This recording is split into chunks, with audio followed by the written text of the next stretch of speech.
The more we write, the more we become aware of the process of writing as opposed to the product of literature. When we start writing our first books, our first stories, our first stuff, we tend to come to it from the position that we learned in school as a critic of writing, trying to create those elements that we were told in school were interesting in good writing. This is how foreshadowing is created, and this is how we can see the character arc by the end, and this is the structure. But in fact, the writer who put whatever it is that we're reading, The Great Gatsby, to the page wasn't thinking about how to create the eyes overlooking the road as they drove that would have this meaning and this. That came later. You write a story however you write a story. And then once you've got your story, you begin to see what needs to be clarified and how it can be clarified and how it can best be clarified within the world you've created.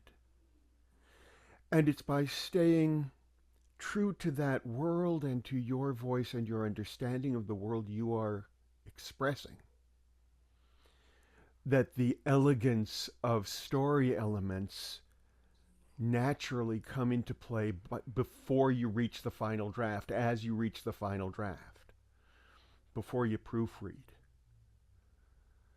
You can't create a final draft the first time through.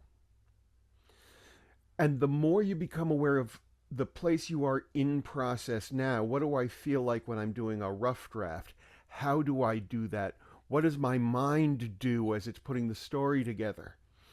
Is it leaping ahead? Is it jumping through time? Is it putting together ideas that I'll get to later? Do I then lose some of those? Should I be making note of those? Do I stop for long periods and just stare at the page and reread and figure out what comes next? Or do I find myself when I get stuck going back and looking at other stuff to prompt where I'm going? How do I do it personally? None of what I suggested is right or wrong. Do I write best late at night or early in the morning? Do I think in terms of story or character? Am I in the story experiencing it, or am I observing the story and writing it? What does my mind do? What do my hands do? What makes my writing easiest? That's your process. And this is what we strive to discover and refine as writers, so that it's not the prompts of a writing coach that we go to when we need inspiration or to have a problem solved within our own work, but rather our own bag of known and discovered tools. Oh, if I do this, it helps me find my way back. Go on, get to work. You know how to do